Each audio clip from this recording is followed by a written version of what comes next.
Welcome to Spotlight. I'm Colin Lowther. And I'm Liz Wade. Spotlight uses a special English method of broadcasting. It is easier for people to understand no matter where in the world they live.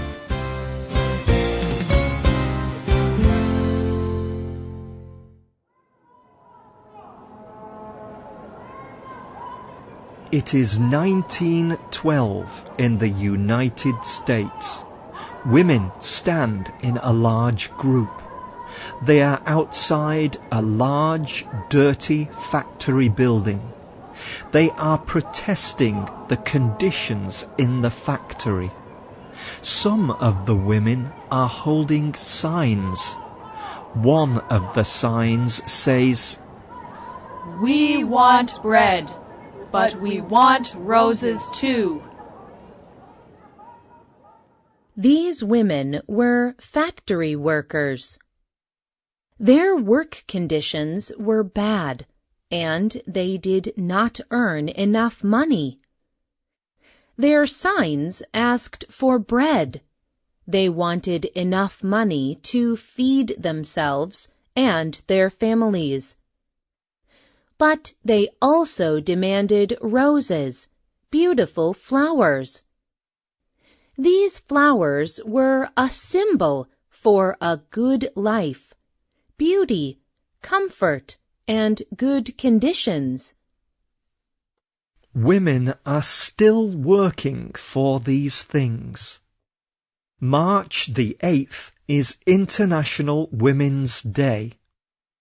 On this day, women around the world work for better conditions at work and at home. They work for more leadership positions in their own communities, in their countries, and the world. Today's spotlight is on the history of this important day. We also look at the way women are working for better conditions around the world.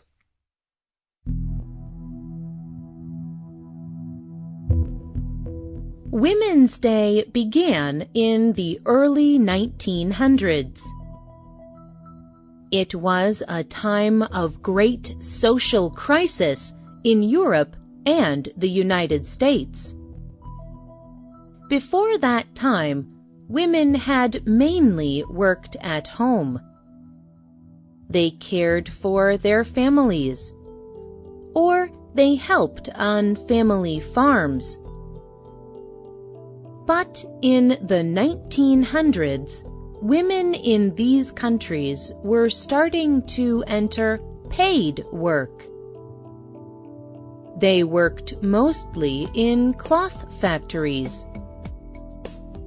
The workers in these factories worked for low pay, and the working conditions were very poor. These factories were not very safe. The air and light were bad, and workers had to work very long hours. At this time, trade unions were developing. These groups worked to protect the rights of all workers. They organized mass strikes. The workers stopped working for some time. There was often conflict between the unions and the owners of factories.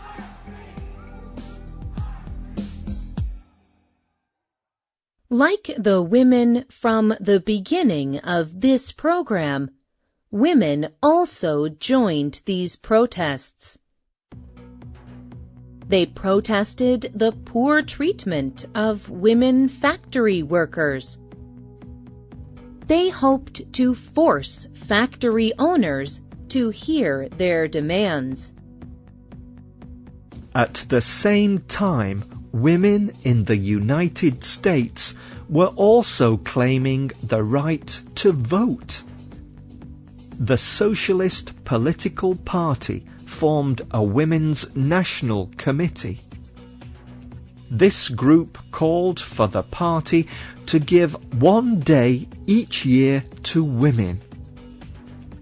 On this day, women would work to improve the conditions for other women. National Women's Day began the following year in 1909. In the year 1910, Women's Day celebrations became more popular. Many women joined the protests in the United States. Later that year, some of these women went to the International Conference of Socialist Women in Copenhagen, in Denmark. They planned to suggest that Women's Day become an international event. Other women also played an important part in the history of International Women's Day. These women pushed against political restrictions in their own countries. They fought for a right to vote. One of these activists was Clara Zetkin. Clara Zetkin was a German socialist leader. She already had a proposal to bring to the Conference of Socialist Women. She proposed that women throughout the world should unite in the struggle for their rights. They should do this on a particular day each year.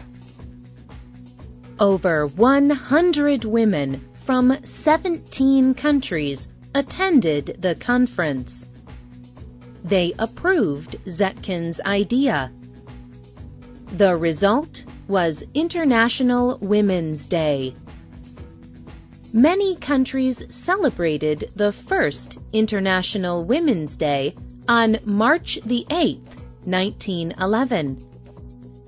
Women in many countries used the day to demand the right for women to vote.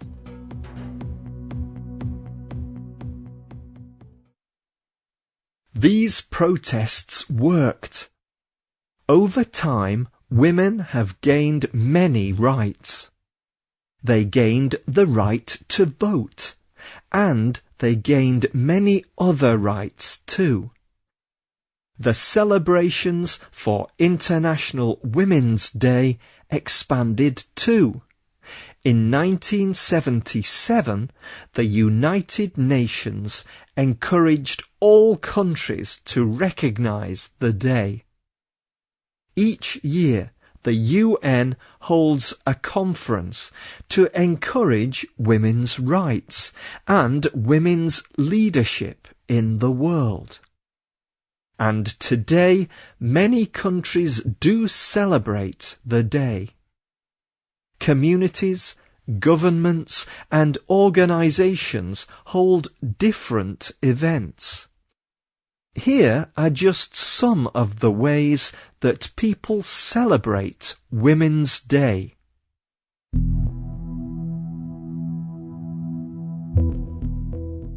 Women's Day is an official holiday in many countries.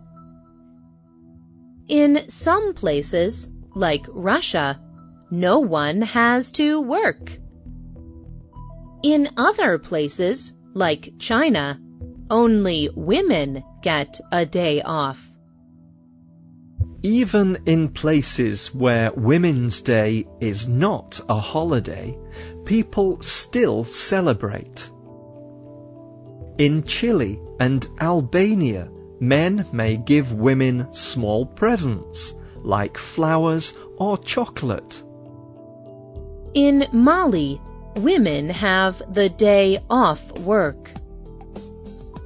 Women's groups organize debates on women's issues. These include women's rights, conflicts, and education. Throughout the day, television shows talk about women's issues. At night, people celebrate with parties. In Kenya, all through the day, women attend different conferences. Women's groups aim to give more economic power to women. Women already successfully manage projects. These include water projects, farming, and small businesses. The newspapers report stories of these successful women.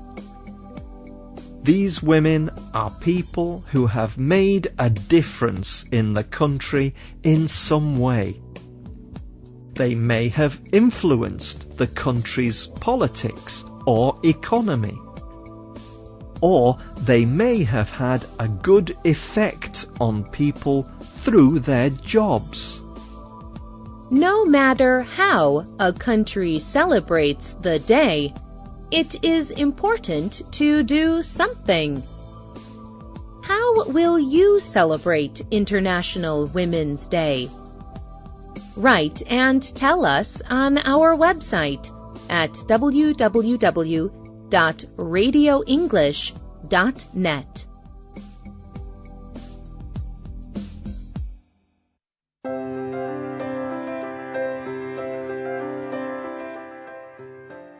The writer of this program was Marina Santi.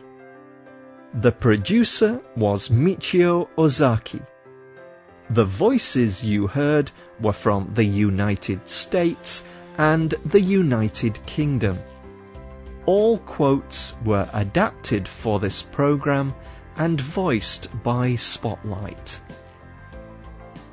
You can visit Spotlight on the Internet. Our address is www.radioenglish.net. There, you can listen to this program again and read it at the same time. This program is called International Women's Day. The website also has many other Spotlight programs, our word list, more information, and comments from other listeners.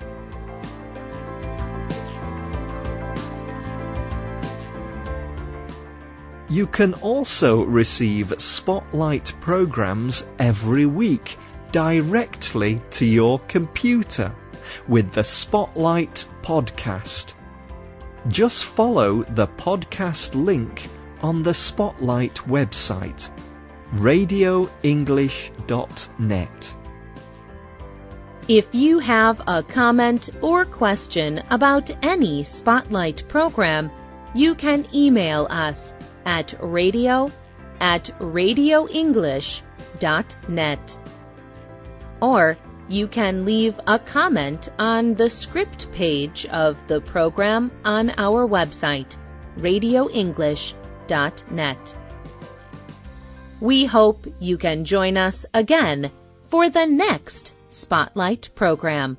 Goodbye.